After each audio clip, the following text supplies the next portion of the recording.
Amreli letter કાંડના કરતા હતા કૌશિક વેકરિયા અને કોંગ્રેસ નેતા પરેશ ધાનાણી થયા એક। હવે પાયલ ગોટીનો ખેલ થશે ખતમ। હકીકત જાણીને તમે પણ હેરાન થઈ જશો।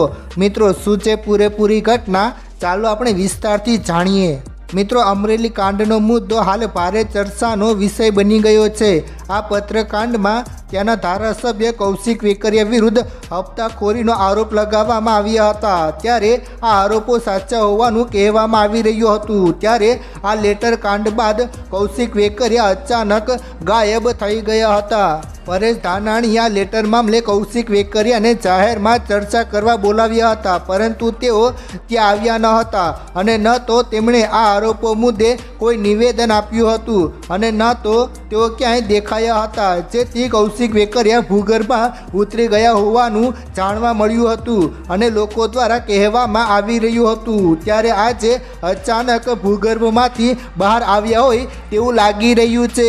કૌશિક વેકરિયા કોંગ્રેસના નેતાઓ સાથે એક મંચ પર દેખાયા। મિત્રો, મળતી માહિતી મુજબ આજે અમરેલીમાં ધર્મજીવન હોસ્પિટલનું રાજ્યપાલ આચાર્ય દેવવ્રતના હસ્તે ઉદ્ઘાટન કરવામાં આવ્યું હતું। આ કાર્યક્રમમાં કેબિનેટ મંત્રી મનસુખ માંડવિયા, શિક્ષણ મંત્રી પ્રફુલ પાનસરિયા, સાંસદ પરસોત્તમ રૂપાલાની વિશેષ ઉપસ્થિતિ રહ્યા હતા। આ સાથે વિધાનસભાના નાયબ દંડ કૌશિક વેકરિયા, પૂર્વ નેતા વિપક્ષ પરેશ ધાનાણી, વીરજી ઠુમર સહિતના નેતાઓ પણ આ કાર્યક્રમમાં જોડાયા હતા। ત્યારે ઉદ્ઘાટન સ્ટેજ પર કૌશિક વેકરિયા અને પરેશ ધાનાણી, વીરજી ઠુમર આસપાસ નજીક બેઠેલા જોવા મળી રહ્યા હતા।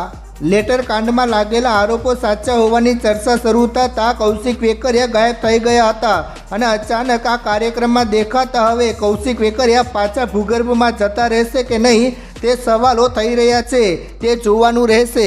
મિત્રો, શું છે પૂરેપૂરી ઘટના? ચાલો આપણે જાણીએ। દીકરીનું જુલુસ નીકળતા થયો વિવાદ। મિત્રો, મહત્વનું છે કે કૌશિક વેકરિયા વિરુદ્ધ જાહેર થયેલા નકલી પત્રકાંડ મામલે પોલીસે 4 આરોપીઓની ધરપકડ કરી હતી, જેમાં પાયલ ગોટીનો પણ સમાવેશ થયો હતો। રિકન્સ્ટ્રક્શનના નામે પોલીસે આ 4 આરોપીનું જાહેરમાં સરઘસ કાઢ્યું હતું। પાટીદાર દીકરીનું જુલુસ નીકળતા સમગ્ર વિવાદ ઊભો થયો હતો।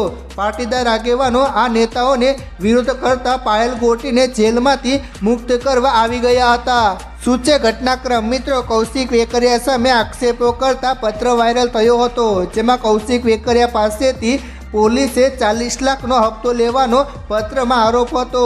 કોંગ્રેસના નેતાઓને મહત્વ આપતા હોવાનો પણ ઉલ્લેખ હતો।